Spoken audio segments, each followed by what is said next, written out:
हम कर रहे हैं पेज नंबर 4 चैप्टर ग्रेविटेशन का। पेज नंबर 4 पर बहुत सिंपल सा जो रूल है universal law of gravitation, Newton's universal law of gravitation, हम उसको आज करेंगे। उसके लिए मैंने यहां पर 2 फिगर ड्रॉ करके रखे हैं और कुछ स्टेटमेंट्स लिख के रखे हैं। एक्चुअली जो Newton's universal law of gravitation है वो इन 2 स्टेटमेंट से मिलकर बना है। आपको वो पूरा स्टेटमेंट में देके रखा है आपकी टेक्स्ट बुक में, तो मैंने उसको 2 अलग पार्ट में लिख लिया है, नंबर 1 और नंबर 2 डालकर। है क्या, इसे यूनिवर्सल लॉ ऑफ ग्रेविटेशन क्यों कहते हैं और ये आया कहां से? जो प्रीवियस स्टडीज हुई थी स्पेस के बारे में, जो प्लैनेटरी मोशन के बारे में केपलर ने अपना लॉ दिया था, उन सबको ध्यान में रखकर न्यूटन ने जब स्टडी किया तो न्यूटन ने ये पाया कि पूरे यूनिवर्स में हर 2 ऑब्जेक्ट एक दूसरे को अपनी ओर ऑब्जेक्ट अट्रैक्ट कर रहे हैं। Every 2 object in the universe they are attracting each other and this is the attraction between them. The attraction between them is called the gravitation force. तो ग्रेविटेशन फोर्स को उन्होंने इस तरह से बताया कि अगर 2 ऑब्जेक्ट है उनका मास हमको देके रखा है that is m1 and m2 और उनके बीच का जो डिस्टेंस है वो डिस्टेंस अगर है d, distance between their centres ऐसा लिया, ठीक है, तो उनके बीच का डिस्टेंस अगर जो है वो d है, तो law of gravitation, universal law of gravitation क्या कहता है? वो कहता है द फोर्स ऑफ अट्रैक्शन, किनके बीच? The force of attraction between the 2 objects. Okay, और एक बात ध्यान रखिए, इसके पहले आपको लिखना है let the 2 objects are, let there are 2 objects, their masses are m1 and m2 and the distance between them is d। Okay, इस तरह से आपको लिखना है। आगे क्या देके रखा है, जो लॉ है मैंने वो लिख के रखा है, क्या है वो? The force of attraction is directly proportional to the product of their masses. The force of attraction is directly proportional to m1 and m2 the product of their masses. ये पहला, इसमें पहली लाइन इसकी ये कहती है कि जो फोर्स है, जो अट्रैक्शन फोर्स है 2 ऑब्जेक्ट्स के बीच में, वो डायरेक्टली प्रोपोर्शनल होता है उनके मासेस के प्रोडक्ट के equal, the product of their masses. पहली बात। अगली लाइन क्या बोलता है? Is inversely proportional to the square of the distance between them.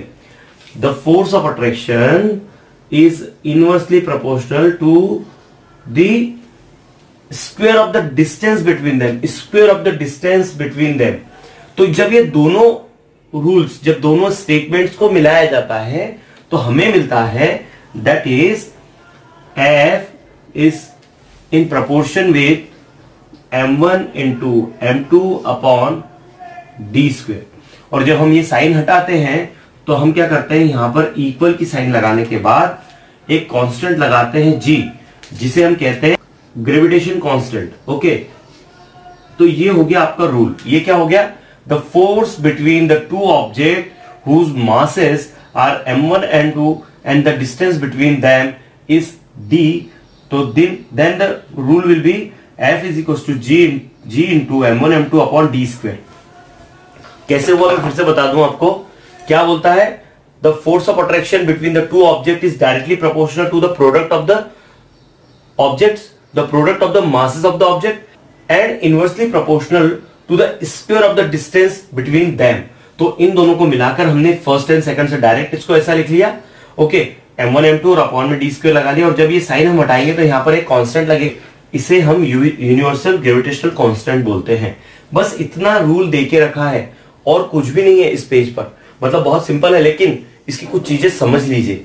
सबसे पहली बात कि एक बात समझ लीजिए, इनके बीच ये जो डिस्टेंस होता है ये इनके सेंटर्स के बीच से लिया जाता है। पहली बात, जो फोर्स ऑफ अट्रैक्शन है वो उनके सेंटर्स के बीच होता है। अगर ऑब्जेक्ट स्फेरिकल है तो उनके सेंटर्स के बीच होगा, और अगर ऑब्जेक्ट स्फेरिकल नहीं है तो फिर उसके सेंटर को, जहां भी उसका सेंटर होगा वहां से वो अगले वाले जो ऑब्जेक्ट है उसके सेंटर तक का वो डिस्टेंस देखा जाएगा।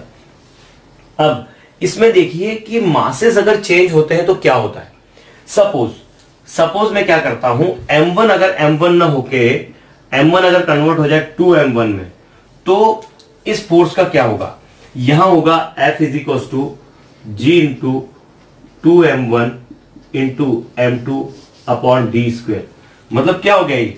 मतलब हो गया F is equal to 2 into G into M1 into M2 upon D square.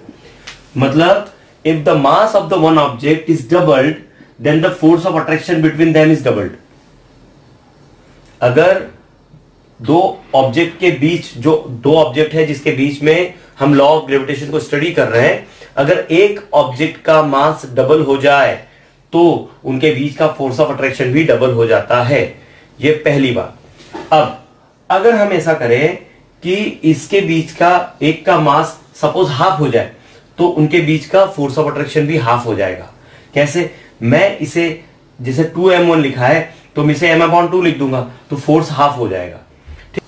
और अगर अब उनके बीच का डिस्टेंस हम डबल कर दें, मतलब यहां पर एक कंडीशन मैंने ये बताई कि मास अगर एक का डबल किया तो फोर्स ऑफ अट्रैक्शन डबल हो जाएगा, मास अगर हाफ किया तो फोर्स ऑफ अट्रैक्शन भी हाफ हो जाएगा।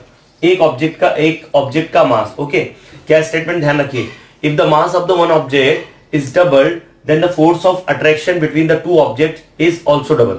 If the mass of the one object is half, then the force of attraction between the two objects is also half. If the distance between the two objects is double, मतलब d को हम अगर d को 2d कर दे तो क्या होगा? तो ये ऐसा हो जाएगा F is equals to G M1 M2 upon 4, क्योंकि 2 स्क्वायर 2d का स्क्वायर करेंगे ना हम तो 2 स्क्वायर हो जाएगा 4 और ये d स्क्वायर, तो क्या होगा? Force between the two object will be 1/4 of the previous force, इसका 1/4 हो जाएगा वो। तो ये चीजें हैं, यही यहां पर देके रखा है। इसमें एक और चीज देके रखी है, जो यूनिवर्सल लॉ ऑफ कांस्टेंट जो देके रखा है, सॉरी यूनिवर्सल ग्रेविटेशन कांस्टेंट जो देके रखा है, उसकी अगर आपको यूनिट निकालनी हुई तो कैसे निकालेंगे? चलिए अब हम उसको निकालते हैं। Let me erase this. अगर हमें जी का हमको यूनिट निकालना है तो जी को आप यहीं रखिए और बाकी सबको शिफ्ट कर दीजिए, तो क्या होगा? ये हो जाएगा F into D square upon M1 M2। ठीक है, तो जी की वैल्यू किसके इक्वल आ गई? जी की वैल्यू इक्वल आ गई F into D square upon M1 M2। अच्छा, फोर्स का जो होता है, फोर्स का यूनिट क्या होता है? वो न्यूटन होता है। ठीक है, डिस्टेंस का यूनिट क्या होता है? वो मीटर होता है, तो यहां मीटर स्क्वायर हो गया। मासेस क्या होंगे? KG into KG. ठीक है, तो क्या हो गया? Newton metre square into KG square, या फिर ऐसा कर दे कि newton metre square into KG raise to -2। तो ये इसका यूनिट देके रखा है। यहां पर अगर आप चेक करें, वहां नीचे use of your brain power में छोटा बॉक्स दिया है, वहां देके रखा है show that the SI unit the unit of the G in the newton metre square kilogram power -2। The value of the G was first experimentally measured by the Henry Cavendish ने ये calculate की थी, और यहां पर SI unit का ये value देके रखा है, दैट इज 6.673 इंटू 10⁻⁻11।